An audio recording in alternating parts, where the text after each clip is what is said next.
Before the meet even started, Austin Metcalf's coach sent him one simple text: set up the tent and be a leader for the younger guys.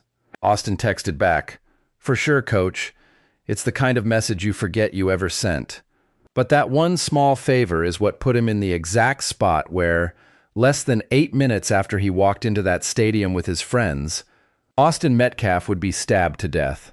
For months, this case has been described as a brief confrontation, but the newly released evidence tells a different story. Multiple 911 calls came in within seconds of each other. An Army veteran who happened to be nearby dropped to his knees and started chest compressions. And in the background of one of those calls, you can hear someone screaming, "Stay with me, Austin." So what actually happened in those 8 minutes? What turned a teenager setting up a tent for his coach into a murder scene? And what did Karmelo Anthony say, in his own words, on his own body camera, in the minutes right after? We're going to walk through it second by second, using Bodycam footage and 911 audio that's never been public until now. Because the real story of what happened to Austin Metcalf isn't in the headlines. It's in those 8 minutes, and we're about to show you all of them. The surveillance footage is grainy, shot from across the open field, distant enough that even investigators had to lean in just to tell who was who. Inside the evidence room, the pieces came together one at a time. First, the weapon, a folding multi-tool knife, sold in any outdoor store, photographed and logged into the case file. Then a jacket, a coach's jacket, pressed hard against Austin's chest in those first frantic minutes. The blood never fully came out before it stopped being clothing and became evidence. Somewhere in that evidence room, photographed and logged like everything else, is that same jacket, still stained, still folded the way someone folds something the moment it stops being useful.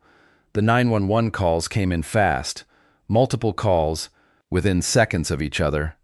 One caller described a stranger nearby, an Army veteran, already on his knees, starting chest compressions. In the background of that same call, someone was screaming a name. "Stay with me, Austin." Another caller said it simpler: "My friend's bleeding everywhere." A third gave the location before anything else. "Hi, we're at Kuykendall Stadium. My friend just got stabbed." Then there's the body cam. Officer Eduardo Cortez walked Karmelo Anthony to a squad car, and Anthony talked the whole way there. "He put his hands on me," he said. "I told him not to. He put his hand on me." It sounded at first like a kid trying to explain himself. Then Cortez referred to him as the accused suspect. Anthony corrected him immediately. "I'm not alleged, sir. I did it." Here's where it gets complicated. We expected hedging from someone building a self-defense case, denial at minimum, before any lawyer got involved. Anthony skipped past all of it. Within minutes, before anyone representing him was anywhere nearby, he volunteered the one sentence that should have been the hardest to say.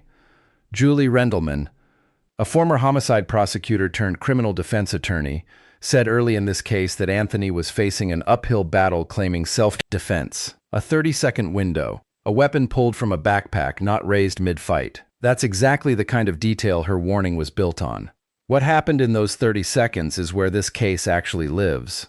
And we have it almost frame by frame, because what you're about to hear is built entirely from time-stamped footage and from the account of the one person standing close enough to see exactly how it happened. Karmelo Anthony was sitting under the team tent that belonged to Austin's school.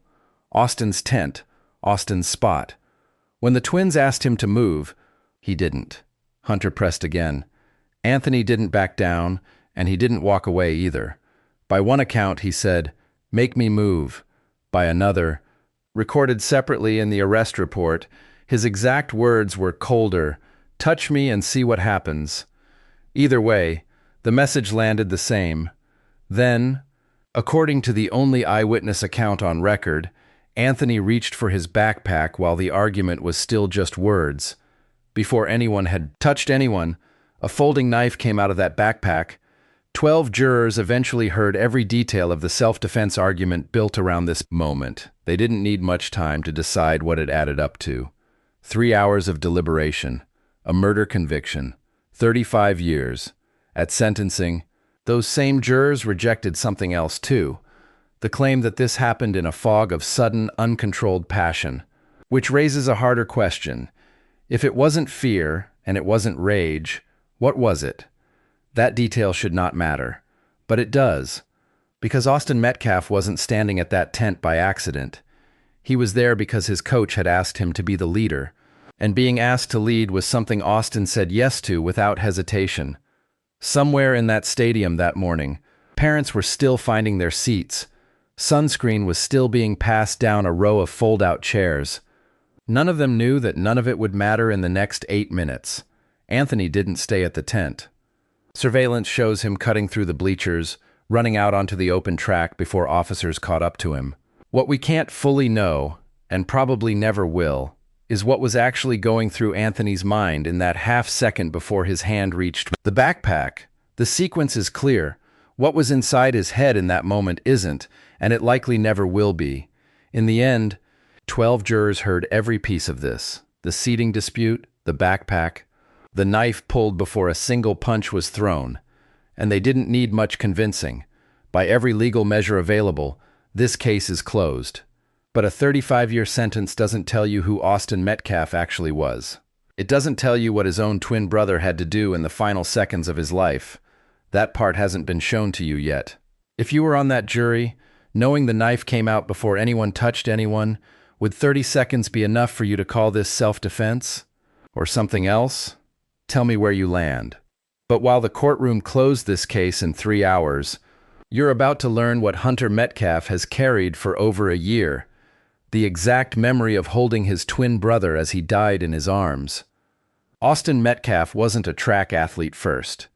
He was a linebacker. All that track work wasn't really about track at all. It was conditioning.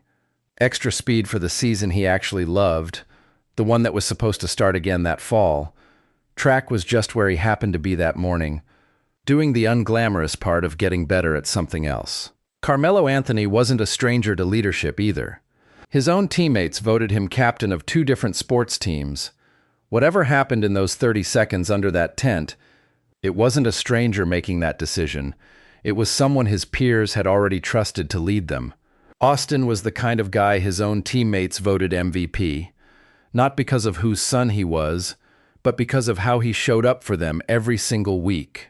By the time Jeff Metcalf reached his son, Austin was already on a gurney. Multiple athletic trainers had been performing CPR since before police even arrived. It still wasn't enough. Austin was unconscious, not breathing. By the time officers reached him, he was pronounced dead shortly after arriving at the hospital. But the person who tried hardest to save him wasn't a trainer, and wasn't a stranger. It was Hunter, Austin's identical twin. Hunter held the wound, tried to stop the bleeding, and there was too much of it. Austin died in his brother's arms. Hunter has described the two of them in 3 words, as one person. Jesse Weber, a legal analyst and host of Jesse Weber Live on News Nation, reviewed this same newly released footage and said it definitely humanizes this. It puts a face on it. He wasn't talking about the trial outcome. He was talking about exactly this, the difference between a verdict and a brother holding what's left of his other half. Stories like this are exactly why this channel exists, to keep following a case past the headline, past the verdict, until the whole truth actually gets told. That's the promise behind Case Break Network. Breaking cases, following every lead. If that's what you're here for, subscribe. Because there's still one thing about this case nobody's fully answered yet. This isn't actually over. Anthony's family has already begun building an appeal. The conviction a jury delivered in 3 hours could still be challenged in a courtroom. Neither family is finished walking into. Do you think this conviction holds up through an appeal? Or is there enough here for a different outcome the second time around? I'm genuinely curious where people land on this. An appeal can take years to resolve. The Metcalf family didn't have years to wait before they had to start living without Austin. They started that same week. At his own high school graduation, Hunter Metcalf crossed the stage twice, once for his diploma, once for his twin brothers. For about 30 seconds, an entire stadium of strangers stood and clapped for a boy who wasn't there to hear it. Whatever a jury ultimately decided, Karmelo Anthony was still a 17-year-old boy that morning. No narrator gets to know with total certainty what was happening inside him in that half-second. The decision Austin Metcalf made, agreeing without hesitation to set up that tent and lead the younger guys, is the same decision that put him in the one place in that stadium where Karmelo Anthony happened to be sitting. It may be the thing that finally brings justice for Austin Metcalf, because that exact timeline, the text, the tent, the time-stamped footage is the same evidence that will have to hold up again, this time on appeal. It's a Friday night that fall, under the lights at Memorial High School. Austin is in his pads, lined up at linebacker, the position his father called his pride and joy. The stands are full. His name gets called over the speakers. For a moment, the only thing that matters is the snap count. He's faster now. All that track work finally paying off. None of that ever happens. This case isn't finished. Karmelo Anthony's family has already begun building an appeal, and when there's movement, this channel will be the one following it. That's what Case Break Network does. We break the cases, and we follow every single lead until there's nothing left unanswered. If you want to be here for the next update, subscribe now. If you had 30 seconds to ask Karmelo Anthony one question, what would it be? Drop it below. I read every one of these. Somewhere, a coach is still waiting on a text that Austin Metcalf is never going to send.